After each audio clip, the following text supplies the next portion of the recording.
So let us start. Sada Shiva Samarambham Shankaracharya Madhyamam Asmadacharya Vande Guru Parampara Om Sahana Bhavatu Sahano Bhunaktu Sahaviryam Karvavahai Tejasvinavadhitamastu Vidvishavihai Om Shanti Shanti. Om Tat Sat and Namah Shivaya.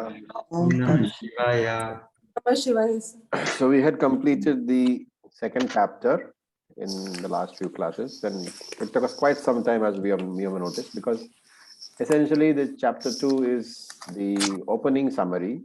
It contains almost all the ideas that are there in the Gita, and therefore it was done in some great detail. And Krishna has presented a lot of ideas. And going forward, it is important for us to keep revising chapter 2. You have to keep on revising at various times chapter 2. So whenever you get a chance, please listen to the lectures and try to make mental notes or actual notes. It will be very useful as you go forward. So now we come to chapter 3. So chapter 2, as you know, it introduced two very important concepts: the concept of jnanam and the concept of karma.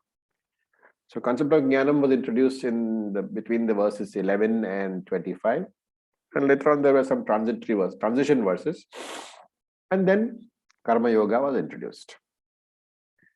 So now in the beginning of the third chapter, Shankara gives an introduction, and he gives his introduction basically to ensure that chapter 2 is interpreted properly.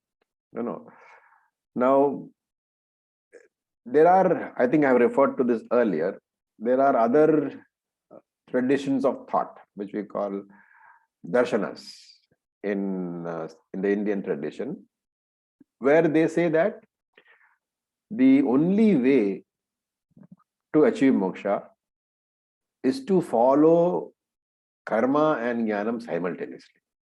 That is, action and knowledge have to be simultaneously followed. You can't do them. You can't do one or the other only. So this particular mode of thought, this particular darshana, is called jnana karma samuchaya. Samuchaya means mixing of. And therefore, these commentators, they say that you have to do karma and jnanam simultaneously. That's a very important word to remember, jnana karma samuchaya. So it was a very strong darshana during Shankara's time. And therefore, you will find that wherever he finds a time, wherever he finds the chance, Shankara tries to demolish that particular viewpoint. Because what is the Advaita theory? That yes, karma is essential. What is karma for? Karma is for ensuring that there is chitta shuddhi. There is the mind becomes pure. Jnana yogyata. We become eligible for jnana. And that is chitta shuddhi. And these we saw in chapter in Tatabodha as the sadhana chatushtayam. And in Gita itself, you will see that sadhana chatushtayam is expanded in chapter 13 and again in chapter 16. And it can be expanded to any amount. Sadhana chatushtayam, the four terms we use are basic terms, and you can keep on building upon them. Okay, so for us Advaitins, we say that karma has to be first used. And what is karma? Karma is the karma yogi. So you use Easwara as a support, right? In the beginning of your sadhana, you are in what we call the triangular format, right? What is the triangular format?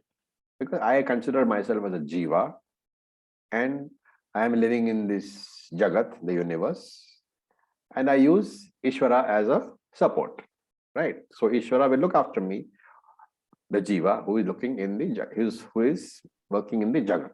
So that's the three sides of the triangle: Jiva, Jagat, and Ishvara. And this is called the triangular format. And in this triangular format, because Ishvara is there, I am a sadhaka. I am a spiritual seeker. So this is the basic concept. I am a spiritual seeker. Okay. And as a spiritual seeker, I am seeking moksha. And for this moksha, I have to have my mind purified. I have to have chitta shuddhi, jnana yogyata. And therefore, I use all the karma which I do, I dedicate to Ishvara. So I am a karma yogi, dedicating all my karma to Ishvara. So Ishvara arpana bhavana. And I receive all the fruits of that karma phalam, I receive from Ishvara as a prasadam. That is Ishvara prasada bhavana. So there are two attitudes: Ishvara arpana bhavana, Ishvara prasada bhavana, for the karma yogi. And this is possible only because karma yogi is in the triangular format. He is a seeker in this jagat using Ishvara as a support for his moksha. Okay. Now, as I said, one of the main opponents to Advaitam or Advaitic theory was this Jnana Karma Samuchaya Vadis, they are called. Jnana Karma Samuchaya Vadis. So we say that, what do we say? We say we use Karma Yoga to take away Mala. We use Upasana Yoga to take away Vikshepa. And then you come to Jnanam. So we have a sequential movement in our sadhana. Karma Yoga consists of both Karma Yoga as well as Upasana Yoga. Remember, the Upasana is not something separate from Karma Yoga. Though it is a meditation, ultimately meditation is also you're doing some mental karma, right? Karma Yogi doing actions, dedicating actions to Ishvara is physical actions. So that is why your physical actions using your body, but your mental actions are also there and verbal actions are also there. So in Parayanam, in Japa, you're doing verbal actions. In meditation, you're doing mental actions. And therefore, all three are basically karma only. So there is Kaika karma, which is body actions. There is Vachika karma, which is verbal actions. And there is Manasika karma, which is mental actions. Ultimately, they all fall broadly under karma only. And therefore, broadly, we use karma yoga to mean both karma yoga and upasana yoga and meditation. So we use karma yoga to get chitta shuddhi. Then we come to jnanam. We do shravanam, mananam, and nididhyasana. And therefore, there is a clear sequence. Karma yoga first. After karma yoga is over, then jnana yoga. Let's try to understand why. The objectives, the sadhyam as they call it, what is to be achieved by the sadhana. A sadhyam is what is to be achieved by the sadhana. So you should know these terms. There is a sadhaka, the seeker, who is doing the sadhana, the discipline, to get the sadhyam, which is a product. Right? So sadhaka, sadhana, and sadhyam. Similarly, you have, gyatru, jnanam, and jnayam. The knower using the tool of knowledge to get what is known. So these are all triputis. These are all bunches of three. Now in this case, you have a sadhaka using a sadhana to get a sadhyam, right? Okay. Now for this, what is the sadhyam for karma yoga? The sadhyam is chitta shuddhi. What is the sadhyam for jnana yoga? Moksha. And therefore, the sadhyams, the objectives of the two sadhanas. If you take karma yoga as one set of sadhana consisting of karma yoga and upasana yoga, that is one sadhana. And jnana yoga consisting of shravanam, mananam, nididhyasanam as another sadhana. Remember, the objectives are completely different. The objective of karma yoga is to get chitta shuddhi. The objective of jnana yoga is to get moksha. And therefore, we say that these have to be simultaneously. Cannot be done simultaneously. The karma yogi is doing all activity for chitta shuddhi only. He is not doing activity for moksha. After having got chitta shuddhi, then he is a jnana yogi. A jnana yogi is doing shravanam, mananam, nididhyasanam. He doesn't need karma yoga, because why does he not need karma yoga? Because he already has acquired Chitta Shuddhi. Yeah. So the objective of karma yoga, which is the Chitta Shuddhi, he has already acquired. And therefore he does not need karma yoga anymore. And therefore he graduates to jnana yoga. Therefore we say that for us, for an Advaitic point of view, the karma yogi is got a different objective. The jnana yogi has got a different objective. And therefore karma yoga and jnana yoga cannot be done simultaneously. That is our stand as an Advaitic. But this jnana karma samuchchayavadi, incidentally, these people are opponents to Advaita. So opponents are called Purva Pakshis. That concept you must remember. Purva Pakshis. We'll come across this later on in many terms. Purva Pakshi means the opposing school of thought. And this Jnana Karma Samuchchayavadi is a Purva Pakshi, is opposing school of thought. He says Karma Yoga and Jnana Yoga are mandatory, right? And we say sequentially. And therefore, what is the interpretation of chapter 2? The Jnana Karma Samuchchayavadis, they say that in chapter 2 is the same chapter 2. Remember, same chapter 2 of the same Bhagavad Geeta by the same Krishna. The interpretation given by Jnana Karma Samuchchayavadi is that Krishna says, since he talks about Jnanam and Karma in one chapter, the interpretation is Krishna says that you must do them simultaneously. And therefore Shankaracharya spends the entire introductory portion of chapter 3 saying that Jnana Karma Samuchchaya is not possible. He is not saying I am against it. He is saying it is not possible because a Jnana Yogi cannot be doing Karma Yoga. So Jnana Yogi has already got Chitta Shuddhi, which is the outcome of Karma Yoga. He doesn't need to do. And therefore, he says you have to understand that Lord Krishna did not say that you do Karma Yoga and Jnana Yoga simultaneously. He said you do Karma Yoga, get Chitta Shuddhi, and then come to Jnana Yoga. So sequentially. Okay, this is the basic introduction which he has done. With that background, yeah, please go ahead. Oh, Masariji. Like I feel personally, I am simultaneously doing this, or maybe at this moment I should only do Karma Yoga because I'm not sure that I have got Chitta Shuddhi yet completely. And second thing, regarding only Karma Yoga is not needed, but Karma Yoga cannot be done is not completely clear to me. For example, when someone you becomes jnani, you need to understand what is meant by karma. Okay, so that we will see as you go on. Oh, okay, sir. This is an introductory statement by Shankaracharya saying it is not possible for a jnani to do karma. Why that is so? Yes. Why that is so is a technical explanation. So what you think is karma is not what we think is karma.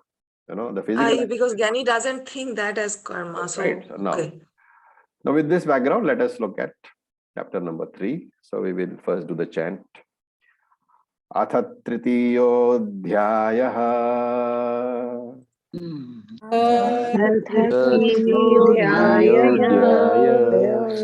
Karma Yogaha Jayasi Chet Karmanaste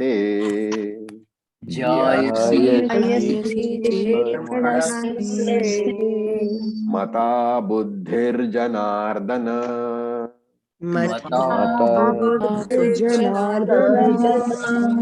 Atkim Karmani Ghore Mam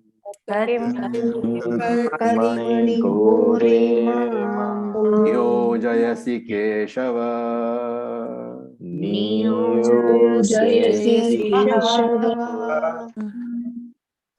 Okay. So, first look at the words. Arjuna Ovacha. So, Arjuna said. And this is a question. This is the first question. This is the usual style of the Gita. Arjuna asks a question and Krishna gives an answer. This is what is called. That is why at the end of the chapter you have Samvadaha. Samvada means a question answer session from a student to a teacher. Okay, so Arjuna Ovacha, Arjuna said.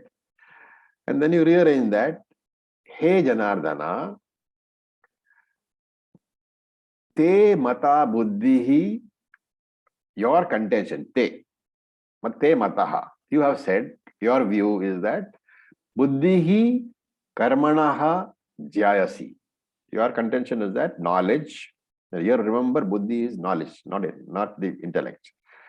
That knowledge is jayasi, better than karmana, action.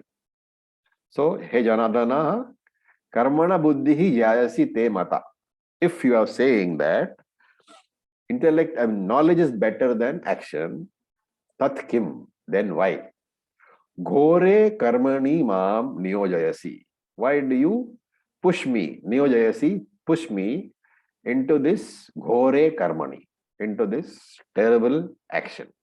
Mam is me. So, tat kim ghore karmani mam niyojayasi. Why do you push me into this terrible action? Hey Keshava. This is the question. Okay. Now, this question is based on what? There is a confusion behind this question. This confusion is based on what? You have to remember the entire chapter 2.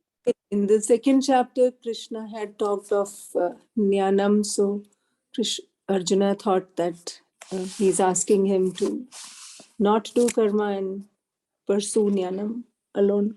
Yeah. So the confusion here is that Krishna begins the teaching with Dhyana Yoga.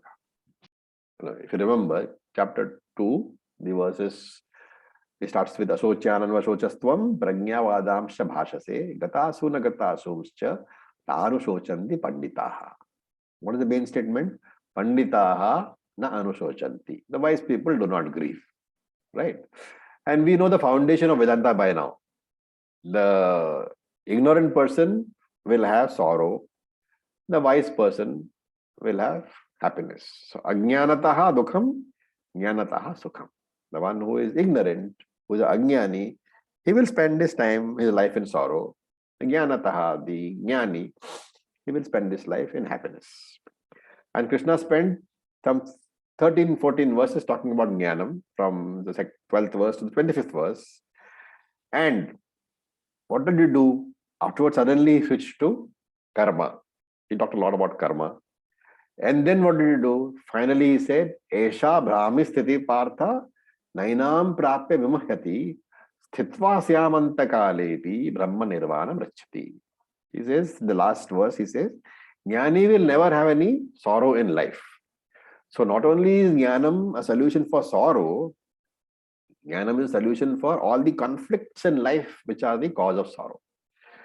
And therefore, Arjuna concludes that Jnanam is the final solution for sorrow. And he is now sorrowful, obviously, because he is wondering why he has to kill all his relatives. But also, Arjuna remembers, Karmanne vadikaraste ma phaleshu kadachana ma karma phala hetur bhuma ma te sangostva karman. And he also remembers, Yogastha guru karmani sangam tyaktva dhananjaya siddhya siddhyo samo bhutva samatvam yoga uchyate. He remembers that Krishna very strongly advised karma also. Hey Arjuna, do karma. Thus, while opening the chapter 2, Krishna talked about Jnanam, then he talked about karma, then again, while closing, he talked about Jnanam. So what is the conflict? Should I go for Jnanam or should I go for karma? Which should I do? And between these two, obviously Arjuna is a warrior. So warrior is, Kshatriya is which guna predominant? Rajas. Rajas. Therefore his action, natural inclination is for what? For karma. Karma. Right. But in this case, the karma is unpleasant. And therefore, Arjuna is thinking that it is better to go away from the war. And that he has said in the first chapter, I won't fight. Right. So he's saying, hey Krishna, you are confusing me. On one hand, you have talked a lot about Jnanam as the final solution for all sorrow. And after having glorified Jnanam throughout that chapter, now you are telling me to do karma. Okay. So what is the real confusion? The confusion is karma yoga superior or is jnana yoga superior? And all of us have this confusion in many ways. People who have not studied the scripture properly, they say there are 4 yogas: karma yoga, jnana yoga, bhakti yoga, raja yoga, Kundalini Yoga, Laya Yoga, Nada Yoga, which is superior? So we all try to compare and find out which one is superior so that we can follow whatever is best for us. Okay, now if you look at it, every path, whether it be, Jnanam, no, not Jnanam, apart from Jnanam, Bhakti Yoga, Raja Yoga, Kundalini Yoga, Laya Yoga, Nada Yoga, all these paths, they can be lumped under one head, Karma Yoga. And Jnana Yoga is a completely separate head, right?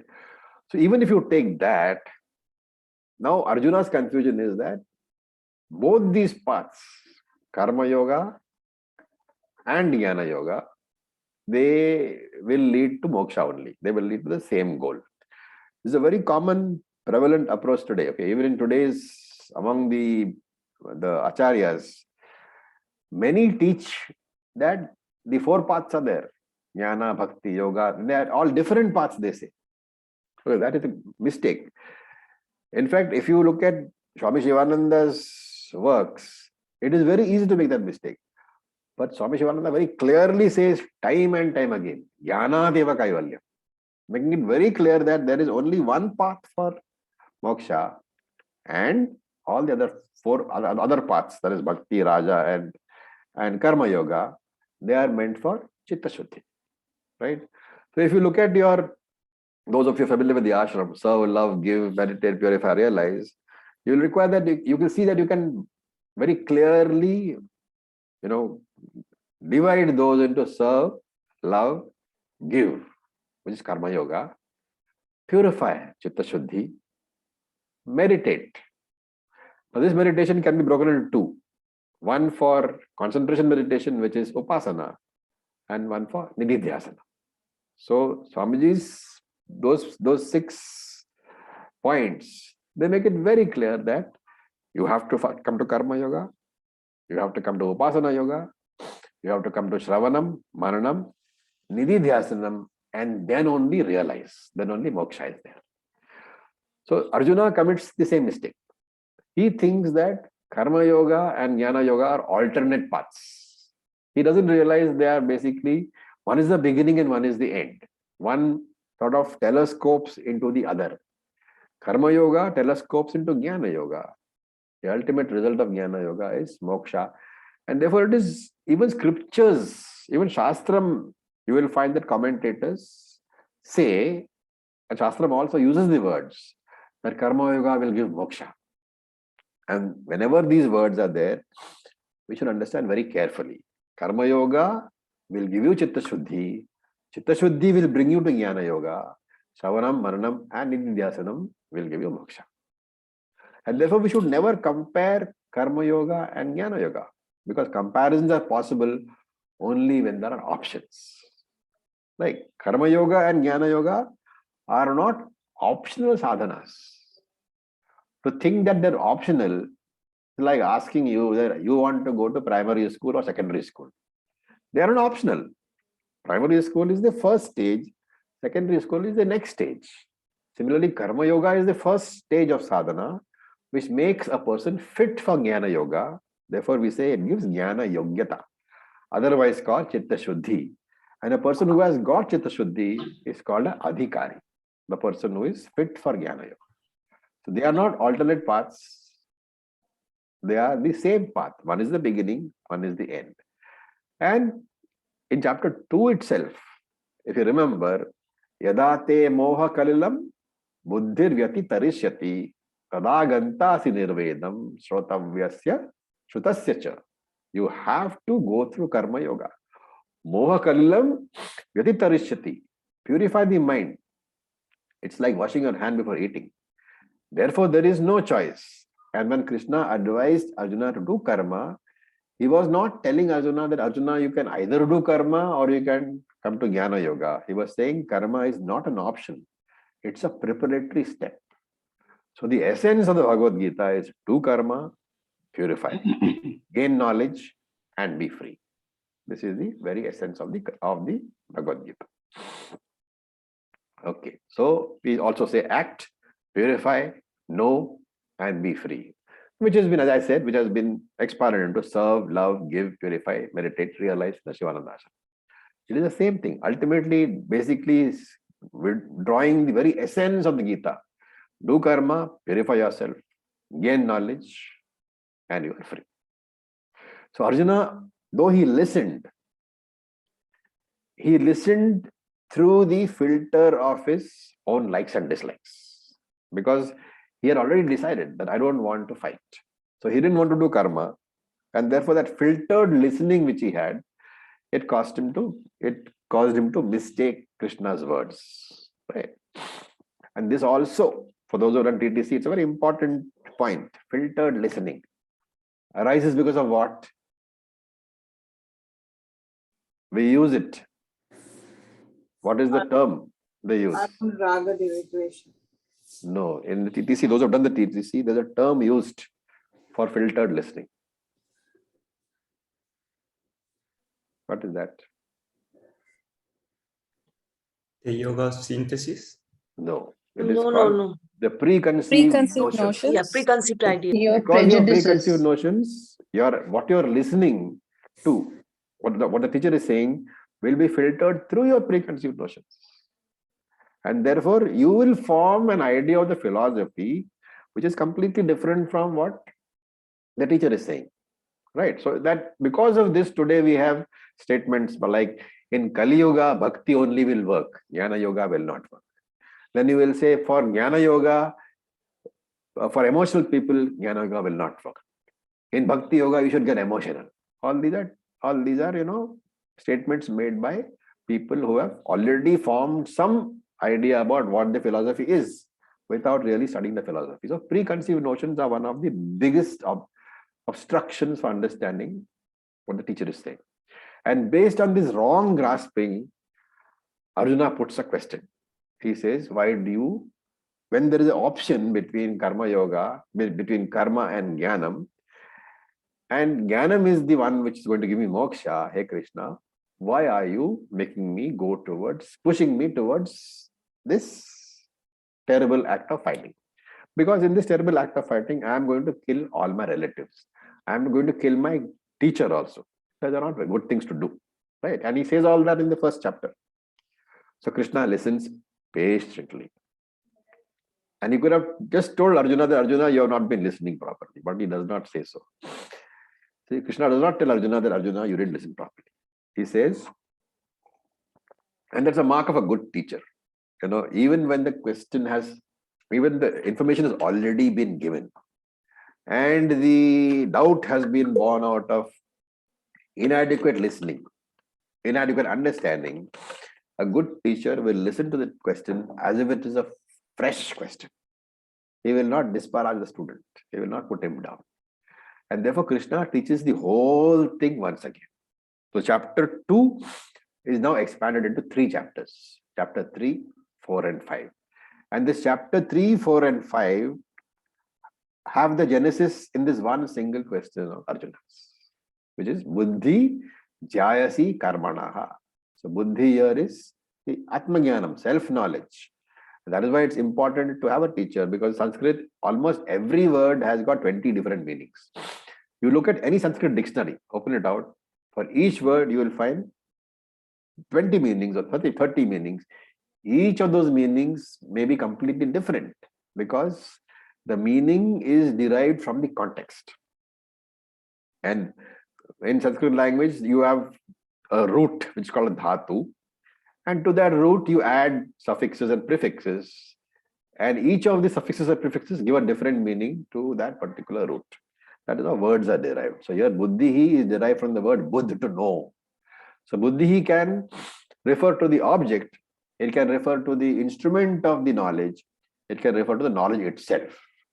So whether it is an object, or whether it's an instrument of knowledge, or whether it is a knowledge itself, how will you know? You have to look at the context. And then Arjuna says, iti te mataha. This is your teaching. That is the context. So because it is the context of teaching, you have to take buddhi as being knowledge.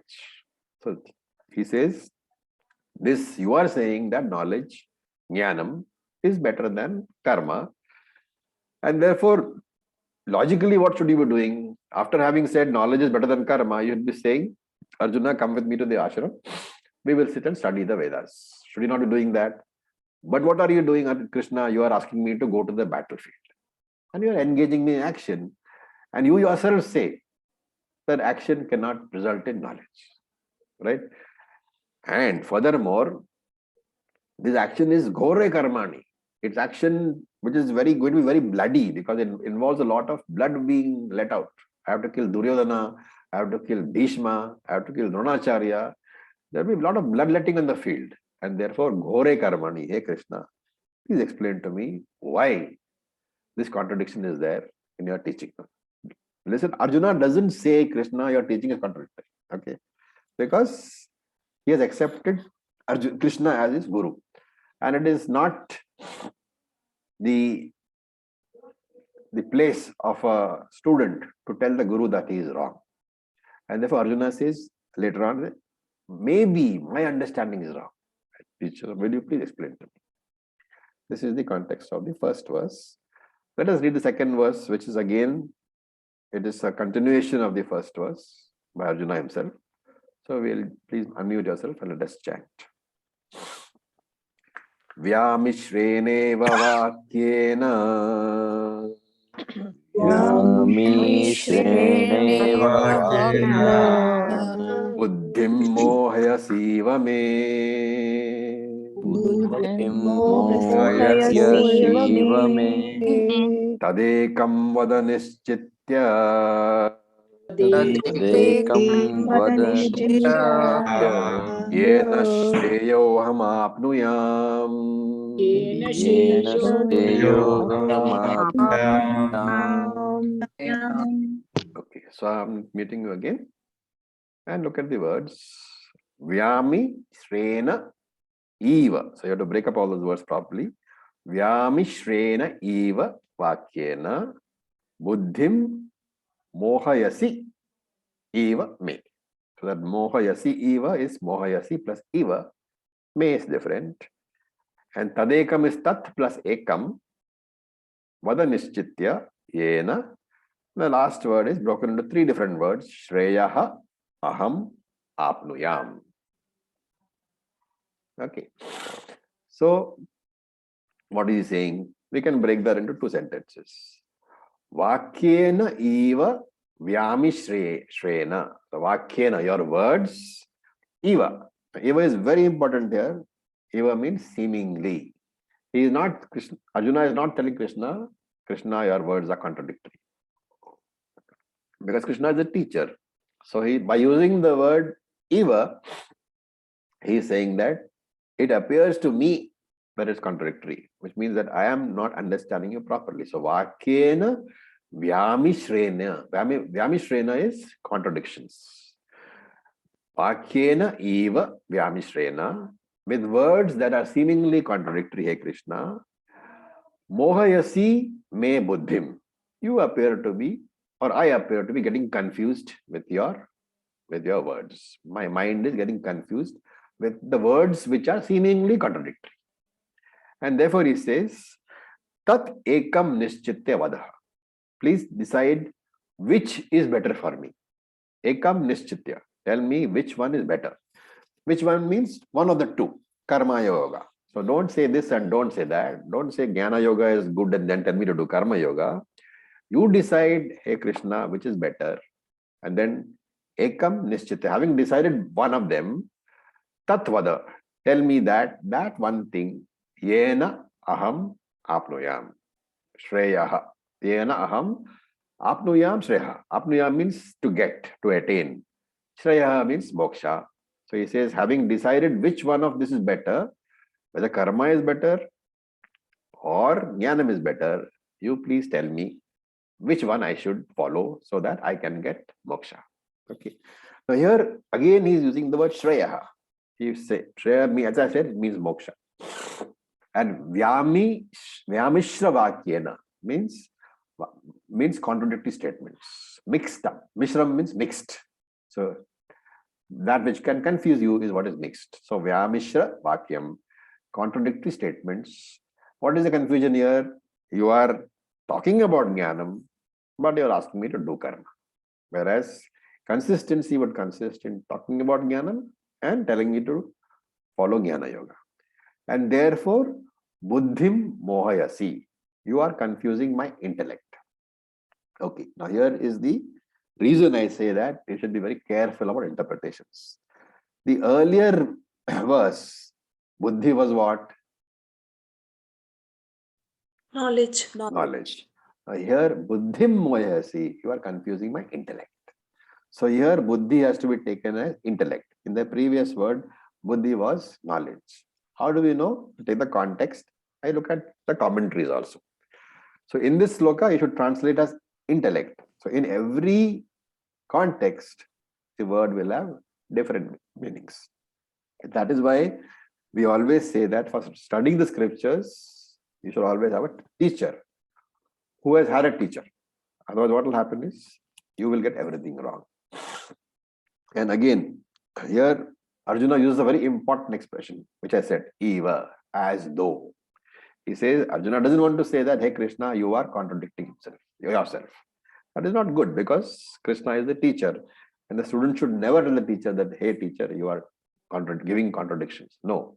So he is not saying that you are teaching wrongly. He is saying that, hey Krishna, I have understood wrongly. And this is vinaya, this is humility, faith in the teacher. Okay. If you say, teacher, you are illogical, that implies lack of shraddha, so improper attitude. At the same time, you should not blindly swallow whatever teacher says. So there are two things over here. One is that you cannot tell the teacher that, oh teacher, you are talking nonsense. I don't understand. That you cannot say, because teacher is a revered figure and you accepted him as a guru. And the other thing is that when teachers say something, the Acharya says something, and you are not able to understand, Vedanta never tells you swallow that blindly. Right? Because the guru has said, because Acharya has said, I should blindly accept, that is also not proper. So these 2-3 verses, they lay down the foundation of this very important concept of Shastra. And without this, Shastra will never be understood. So if I blindly accept, it is not correct. At the same time, I should not blame the scriptures and the teachers for being illogical. Then what should I do? I should tell my teacher that I have not understood. And therefore, Arjuna says, hey Krishna, in my understanding, it appears illogical. It seems illogical. Which means what? He's telling Krishna, hey Krishna, I know that you are a great teacher and you will never be illogical. And therefore, I interpret this as I have not grasped properly. Therefore, I would request you to teach me again. Right? And how do I know whether my understanding is correct? If my understanding is correct, I will not find any logical inconsistencies in what the teacher says. So they're very important. Scriptures, the Shastram, they are extremely logical. Basically, we take Shastram as pramanam. But statements do have logical background also. They have logical support also. In fact, there is one whole separate text called Brahma Sutra, which we call Nyaya Prasthanam, exclusively meant for logical analysis of the scriptural statements. And therefore, in Shastram, we emphasize Shastram, of course. We say you must have faith in the Shastra's words. But we also say that you must understand. And Shastram is never going to be illogical. You have to understand. And therefore, ask any number of questions until you are convinced. And that is why Arjuna says, Ekam vad nishchitya.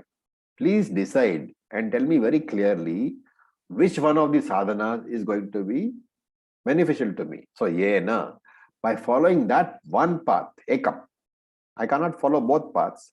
By following that one path, which is either karma yoga or jnana yoga. Right? This is what he says. With that, I will get moksha. Okay. So, in Vedanta, there is no concept of the teacher's word being, the God's word. We don't accept the teacher's word unless we are satisfied that the word is, logically consistent. We know the teacher is teaching, the Acharya is teaching from the scriptures. And we accept that scriptures' words are pramanam, they cannot be disputed. But even though the words cannot be disputed, our understanding of the words we have to struggle with. And that is where the Acharya comes in. Acharya has to explain what is really meant by those words. What is to be extracted from the scriptural statements. That is where Acharya is important. That is why in Vedanta we say emphasize viveka, discriminative faculty. And you will see that Krishna doesn't want to give advice, right? And in any form of interaction, including the scriptures, your initial take may be to give some sort of advice, but after some time, you have to stop advising and teach, right? Many cultures, they only preach. There is no teaching. The problem is that in preaching or in advising, I am asking you to do some things based on what I think is correct. And because I have that role model as a preacher, you don't use your thinking capacity. And what is required to understand Vedanta is thinking, and that requires teaching. So if I tell you Satyam Vada, speak the truth only, that is teaching or preaching? Preaching. That is preaching. Preaching. How will you convert the Satyam Vada into teaching?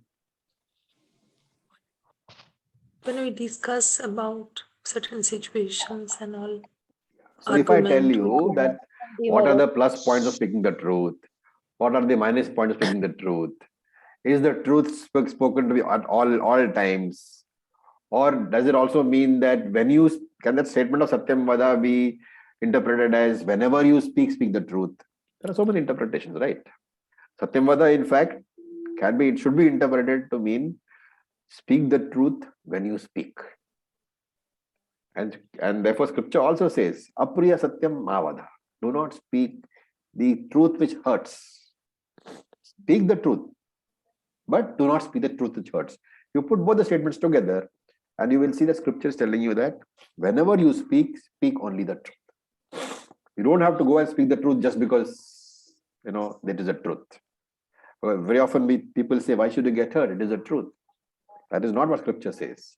Scripture says that whenever you speak, ensure that it is not hurting anybody, and then only decide to speak. Right? Okay. So Krishna here is saying that, hey Arjuna, I'm giving you knowledge. I do not want to decide for you. I only want to give you knowledge. So I am not going to preach, because preaching will have only a short-term effect. If you give somebody food, the next time he's hungry, again he will come for food. But if you teach that person how to cook, that has a long-term effect. So that is the reason, that is the difference between preaching and teaching. And Arjuna is asking for that only. He says, Ekam vada nishtitya yena aham shreyaho. He says, hey Krishna, I will blindly follow whatever you say. I am yours obediently. Unfortunately, moksha is never gained through action. Moksha is through knowledge alone. So Krishna is saying, this is what Krishna is saying. Arjuna, going to say now. Arjuna has asked, he said, whatever you do, whatever you tell me, I will do. First he says, I'm confused. And therefore he doesn't tell Krishna that you tell me what is good, which is better. Jnanam, explain to me jnanam, explain to me karma, and then let me decide. He doesn't say that. He says, you decide, you let me know, I will do whatever you want me to do. So that is the text of these two verses. Now we look at the third verse. Sir, Yeah. one question. In the second verse, the Mishrain Vyakyen itself means contradictory statement. So this Vya Mishrain, why has the word Vya been used? What is the meaning extra? Vyami, this whatever words are being heard by me, Vyamishrena. That words which are mixed is Vyamishra. Okay, the Sanskrit word, Vyamishra.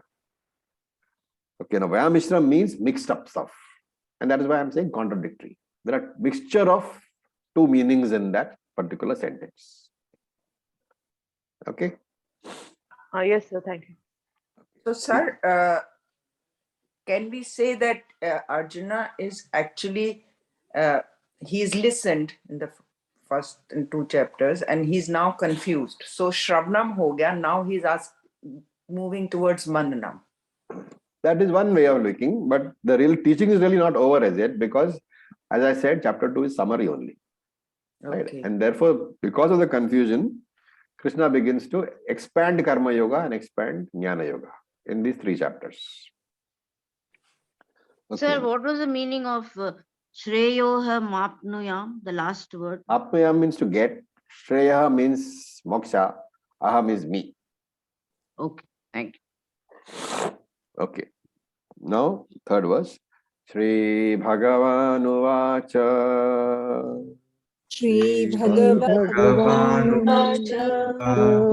Lokesmin Dvividha Nishta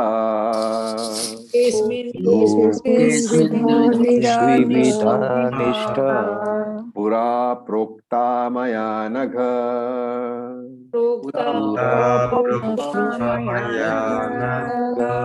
Jnana Yogena Sankhyanam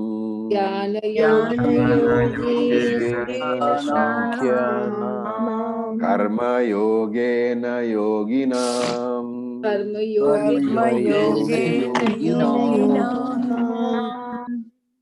Okay. So, Loke spin.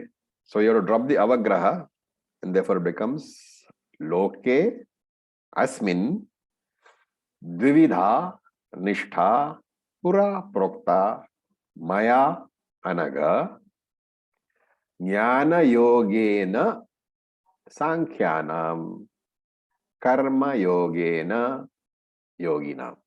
This is the breakup. Asmin Loke Dvividha Nishtha Pura Prokta Maya Anagha Jnana Yogena Sankhyanam Karma Yogena Yoginam. So here, we can talk about what he is trying to say. So Sri Bhagavan said, what did he say? Hey Anagha. So Anagha means the one who has no papam. Okay. Anagha is one who has no papam, no sins. So, O sinless one, Asmin Loke, in this world, Dvividha Nishtha. Nishtha is, remember, a lifestyle.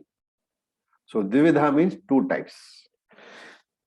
So, hey sinless one, hey Arjuna, in this world, 2 types of lifestyles, Pura Maya Prokta. Pura means long ago, in the beginning. Maya Prokta means I have discussed, or I have told, I have taught. So, hey Anaga, hey Arjuna, Asmin Loke, in this world, Pura Prokta, long ago, Maya, I have taught, Dvividha Nishtha, 2 types of lifestyles. What are they? Jnana Yoga, the pursuit of Jnanam, pursuit of knowledge, consisting of Shravanam, Maranam, Nididhyasanam, for the Sankhyas. Sankhya Nam, the suffix Nam means for. So Sankhya Nam, for the Sankhyas, for the people who are committed to knowledge. So you can take them as people who are committed to knowledge. And Karma Yogena Yogina. Karma Yoga for those who are committed to karma.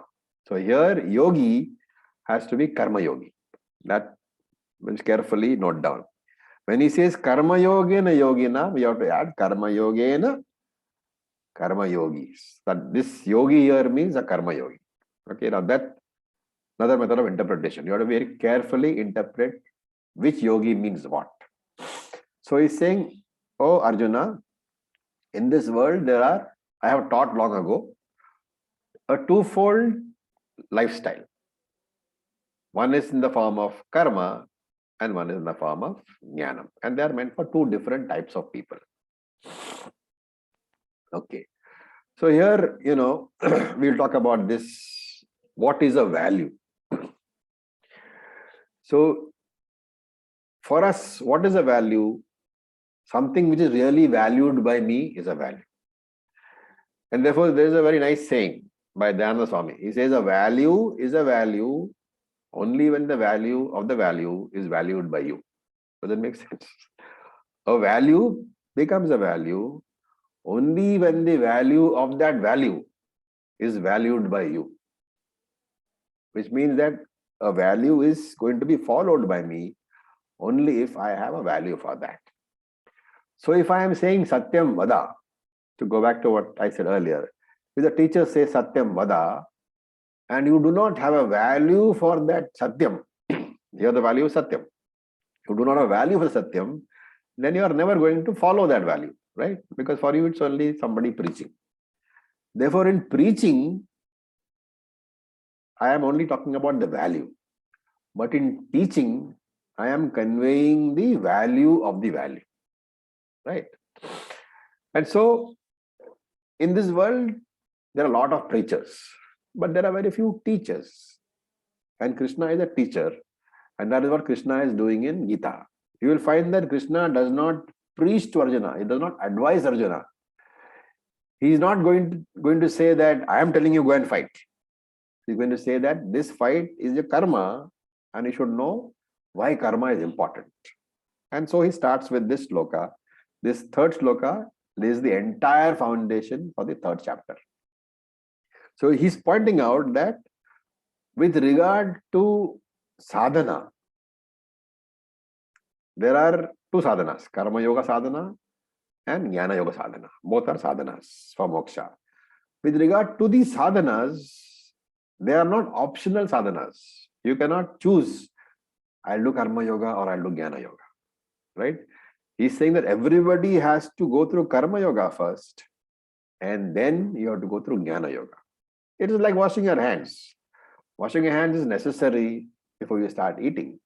But washing your hands being the preparatory step, even though it is essential before eating, the washing doesn't remove your hunger. It is the eating which removes the hunger. Washing prepares you for the dining table, to sit to eat. Karma yoga prepares you for knowledge. Karma yoga does not remove the problem of samsara. Karma yoga can never give a liberation. But at the same time, Karma yoga alone will give you the preparation for jnana yoga, will make you adhikari, right? And 99.9% of people require karma yoga because their minds are not prepared for jnana yoga. There are a few people who are born prepared. And in such cases, these are the exceptions. Shastram says that in such cases, they can go directly to jnana yoga. So you have Ravana Maharishi, for example, you have Swami Shivananda. They didn't do karma as such. As karma is different, not actions. Karma yoga for the purpose of Chitta Shuddhi is what I mean by karma yoga here, right? And therefore, what worked for Swami Shivananda and Ramana Maharishi may not necessarily work for us, right? Because we may not have the same level of preparation. So they were spiritual geniuses. Just as Ramanujam was a maths genius, Ramanujam, when he made some statements, even his teachers did not understand what he was saying. So for geniuses, for prodigies, this portion is not relevant. Here is talking about the normal man. So he says for the normal people, the scriptures talk about two lifestyles. Ashramas. Ashrama is the lifestyle.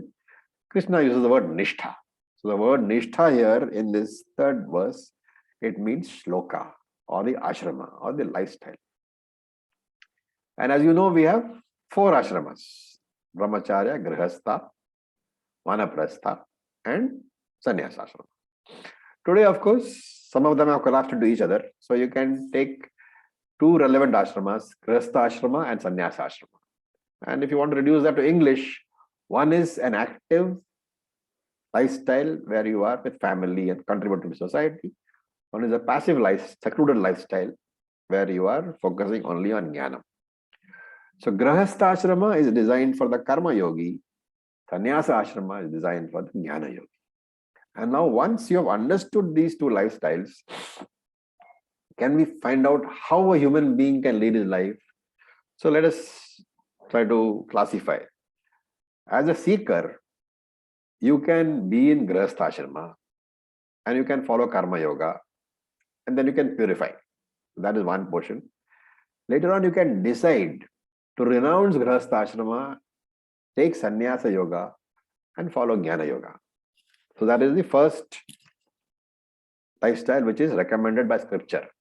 Grihastha Ashrama is to be done until you get Chitta Shuddhi. So follow Karma Yoga, purify, drop Grihastha Ashrama, become a sannyasi, follow Jnana Yoga, and be free. What is second lifestyle? Grihastha Ashrama again, follow Karma Yoga, purify your mind. Do not drop Grihastha Ashrama. Continue to be Grihastha Ashrama. You need not change the ashrama, but your attitude, your lifestyle will slowly change. Your emphasis on karma will change. Your emphasis will be to Jnana Yoga. So you will be a Grihastha Ashrami Jnani. You will be a Grihastha Jnani. You will follow Karma Yoga and Jnana Yoga, and you will continue in Grihastha Ashrama. That is the second style. And the third style is what I talked about earlier. People are born ready. They can straight away take to sannyasa. But remember, in sannyasa ashrama also there are karmas. The karmas are unique to sannyasa ashrama. He cannot do rituals like the Grihastha does, but he has different ashramas, like different karmas, like japa, all those things. And Krishna himself says in the Gita, Yagnyanam japa yagnyosmi. Among the yagnyas, the japa is the greatest yagnya. Or he can serve the guru. He can follow activities prescribed exclusively for sannyasis. And by following all that, what is going to be happening? He has to purify. So that is indicated by the danda, which the sannyasi carries. The corresponding thing with the grihastha is the sacred thread. When you take sannyasa, you drop the sacred thread and you take the danda. The danda indicates the sannyasi's karmas, just like the sacred thread indicates the grihasthashrami's karmas. So either way, what is the thing? You do karma, you purify, and you come to Jnana Yoga. Whether you are in sannyasa ashrama or grihastha ashrama, that process is the same. You have to do karma. In grihastha ashrama, you do grihastha karma. In sannyasa ashrama, you do sannyasa karma. You purify your mind. You come to Jnana Yoga. Right? This is what he is saying. And therefore Krishna is saying, Arjuna, your duty is to fight. Right? And right now, that is what we should be doing. And Dvida Nishtha, I talked about two types of lifestyles long ago. So he's talking about the giving of the Veda. In his avatar as Easwara, Lord Brahmaji is supposed to have given the Vedas when the world came into being. And the Vedas reveal these two lifestyles. And therefore he says, when the very world was born, I gave these lifestyles. I said there is a Karma Yoga. I said there is a Jnana Yoga also. And who gave this? Brahmaji gave. Brahmaji was born or unborn. Brahmaji is also born because Hiranyagarbha. So who gave it to Brahmaji? Easwara gave it to Brahmaji. So Easwara is the one level above Lord Brahmaji. Right? Easwara is what? Matter plus consciousness. Is Maya plus Brahman is Easwara. Lord Brahmaji is supposed to be the first disciple of that Easwara. The Chaturmukha Brahma, the Brahma has four heads. He is the first disciple. And he is the one who is supposed to have created the world, because Easwara didn't create the world himself. He just, invented Lord Brahmaji. Then he told him, I delegate to you the process. So the Lord creates Brahmaji and Brahmaji creates the world. And Brahmaji gives the 4 Vedas. The Vedas themselves have both these styles. The life of activity and the life of sannyasa. Both are there. So he says, Asmin Loke, among the human beings, I have given these 2 lifestyles. One is based on activity, Shraddha in the faith in the Karma Kanda part of the Vedas. One is based in Shraddha in the Jnana Kanda part of the Vedas. And they're all Nishthas, they're lifestyles. So Sankhyanam is a lifestyle of sannyasi. So here Sankhya means sannyasi, the one who follows a lifestyle of renunciation. And for that lifestyle, what is required? Jnana Yoga is required. He has only knowledge as his duty. Pursuit of knowledge is only duty. He does not have any other duty. And that is why when a person takes sannyasa, he removes the sacred thread And the Gayatri mantra, which is the chanting for a grahastha, he drops that, he converts the Gayatri mantra into Omkara.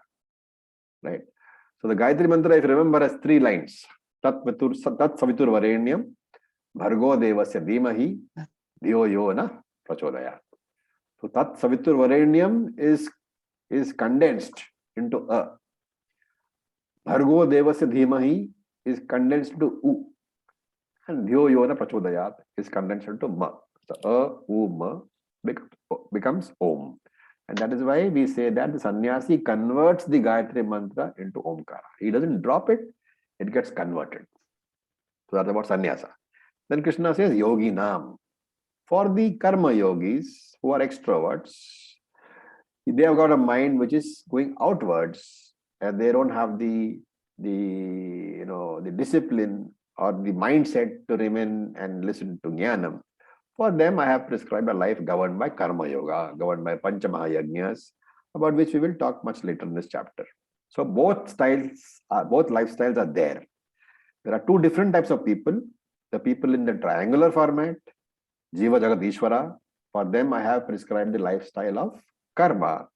There are people in the binary format, Ishvara and Jagat only. For them I have prescribed the lifestyle of Jnanam, of Sankhya. So with this, we'll stop for today. We will continue with this topic in the next class. Any questions? Sir. Yeah.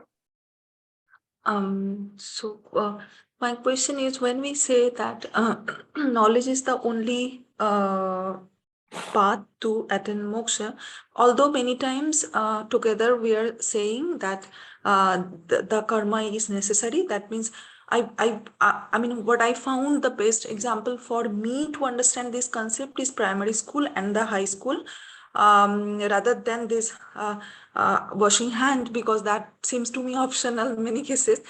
So the thing is, my question is not that. Question is, why all the time together they are not said to remove the confusion. Only it seems that jnanam is shreyam, better when we just say jnanam only can give. Is it not better way to say that without jnanam is the last path or direct or straight path to attain moksha? So we don't question you are trying to change the wording of the scripture. We never question that. Okay, Krishna, word scripture says jnana deva kaivalya. So that we accept. How it is to be interpreted is where the teaching comes. Extra. Where the teaching comes in. Okay, so that is precisely why I am saying, if you try to read something without, this is the exact problem will come. Why this cannot happen? Yes. Therefore, the teacher is required. Oh, yes, sir. Okay, thank you. I understand now. Thank you so much. Om Raviji. Why is Arjuna called Anagha here? He's a sinless one who has no sins. Papam. That's just a name. Okay, so don't go into the intricacies of whether he ever committed a sin in his life or not. I mean, it's beyond the scope of discussion. Okay. The name given to him, yeah. Secondly, what exactly is meant by the word Sankhya now? Like Sankhya, what exactly is meant by that word? Sankhya have many meanings. So the Sankhya of the Sankhya darshanam is numbers, means a number, 24 to be exact. Okay. And there are 24 tattvams in Sankhya, in which the creation is supposed to have emerged from those 24 tattvams. But Sankhya here is very simple. It is jnanam only. Sankhya yoga in this chapter, chapter 2 means jnana yoga. Okay. So can I ask one more question? Yeah. So which stage I am now? Because I am doing both the things. Like, I don't think that my Chitta Shuddhi is completed, but I am listening to these, trying to do mananam. So you are going through the knowledge, and therefore you will, after the teaching has been also done, you will still continue to do your karma yoga for Chitta Shuddhi. Until the karma yoga is complete, you may have the knowledge, but the knowledge will not be assimilated. Okay, sir. So I am karma yogi basically. You are karma yogi on the path of jnana yoga, but the nididhyasanam portion will come much later. And for nididhyasanam, unless Chitta Shuddhi is complete, assimilation will never be complete. Okay, remember one thing, if you are 100% Chitta Shuddhi, then you don't need mananam and nididhyasanam.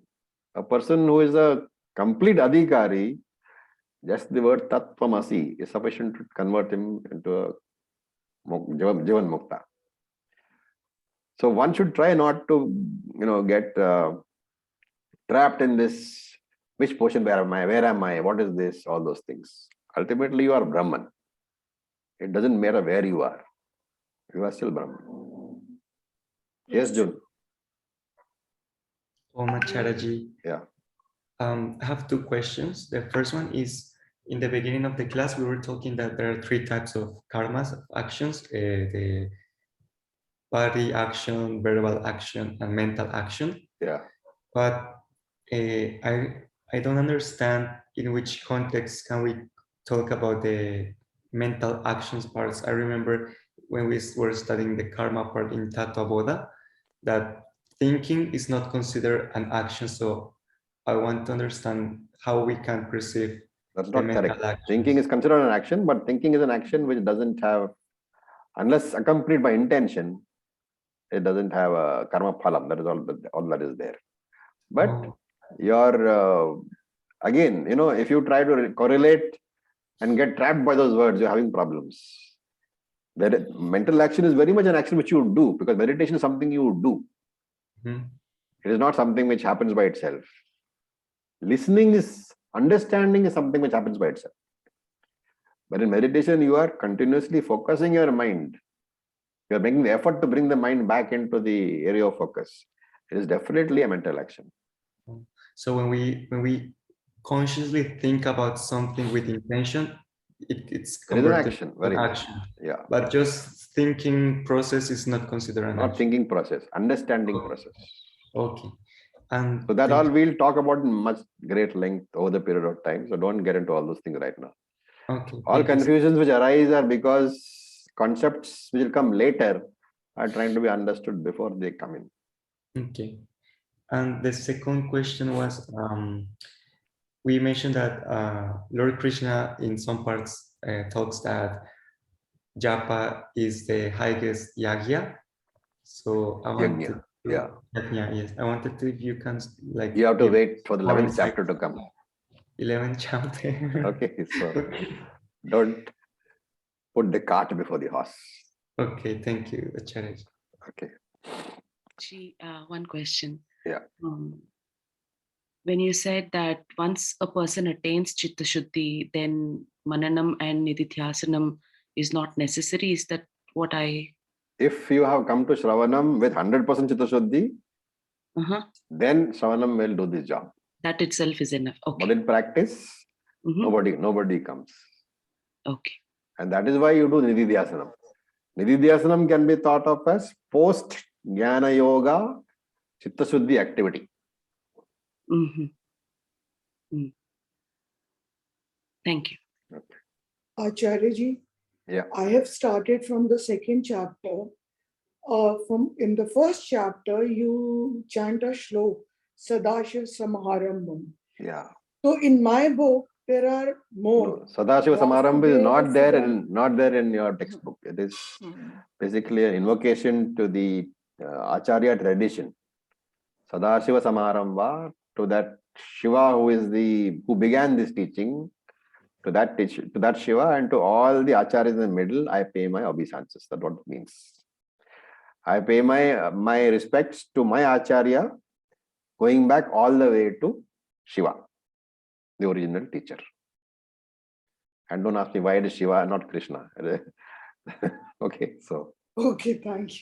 Yeah. I had a question, more so to do with like preconceived notations and how they come in the way of understanding, but like most of us aren't even aware of where they come from. So does karma yoga help with that? Like, this is something I honestly think about a lot because we don't know where our own biases are coming from. So yeah, so you're right. Bias is the right name for preconceived notion. So, but I'm not aware of my own bias. Karma yoga or something help with that, because I'm sure I misunderstand a lot of what you say, and I don't even know where that misunderstanding would be coming from. Because how can I be aware of my mind? So no, you will know the misunderstanding is there if your mind tells you that this is not correct. Okay, When I'm okay. saying That's it? something and your mind rebels, saying, Hmm. no, I don't accept that. That is where preconceived notion is there. That is the indicator that there's a preconceived notion. At that point, you should ask a question. So saying that the statement can't be like illogical, that actually gives me a lot of peace, because then I have like some reference for knowing like where I could go wrong. But Yeah, so wherever your mind is not accepting the logic of a particular statement which I am making, that means there is a preconceived notion coming in the way, and therefore you should ask a question. And it might not be possible to immediately, frame your question. That is all right. You can ask in the group also later. Thank you. Sir, I have a question. Yeah, one. So, sir, when we say that like Shiva is the original teacher of the teachings, and we know that the teachings come from Easwara, and then we also know that there are different darshanas, there are different school of thought, whether teachings are interpreted in completely contrasting manner. Yeah. So these darshanas are all man-made. So what I'm trying to say is that Shiva must not have given the teachings in different thoughts. The teaching would be only one. Yeah. But we have interpretations today. That's correct. So how do we know that which is the original one that Shiva gave? Like which school of thought is the original one that was coming from Easwara? That's why I'm saying the words of the scripture are the same. Okay. Like Bhagavad Gita is the same. Bhagavad Gita is interpreted as Advaitic Bhagavad Gita. It is interpreted as Dvaitic Bhagavad Gita. It is interpreted as Vishishta Advaitic Bhagavad Gita. That 3 different interpretations are possible. Yes, sir. But like when Easwara gave the teachings, he also must be giving the teachings in some interpretation which he... No, that is what we are saying. So each of these darshanas will say that their interpretation is the original interpretation. Okay. You see, Vishishta Advaitin will say that, Krishna meant that Jivatma is part of Paramatma. The Dvaiti will say that Krishna meant that Jivatma and Paramatma are 2 different things. And Advaitin will say that no, Jivatma and Paramatma are the same. That's what Krishna meant. Each darshana will defend his own interpretation only, right? The words are the same. The interpretations are different. But each darshana will defend its own interpretation. And so you have to figure out which of them is logical. Right. So one very simple logic is that if Jivatma and Paramatma are different, then how can the finite ever become the infinite? So that logically a finite object, you multiply it by as many finite objects as you want. It will still remain finite. And therefore logically you can dismiss those things. That is our interpretation. He will of course say no. And during the course of this, of the Bhagavad Gita, you will find that Shankaracharya comes out with a lot of these objections and gives the answers also. So you will be able to get a clearer picture. And of course, by the time you reach Brahma Sutra, you will be actually looking at Shankaracharya's, falsification of all these darshanas. That's why we say long and consistent teaching. It doesn't happen overnight. Okay, thank you, sir. Okay, so with this we'll stop. Om Purnamadav Purnamidam Purnat Purnamudachyate Purnasya Purnamadaya Purnam Eva Vasishyate. Om Shanti Shanti Shanti. Om Tat Sat. Om Namah Shivaya. sir. Thank you for your patience. Thank you. Have a great Thank you, evening. sir. Thank you. Om. Thank you.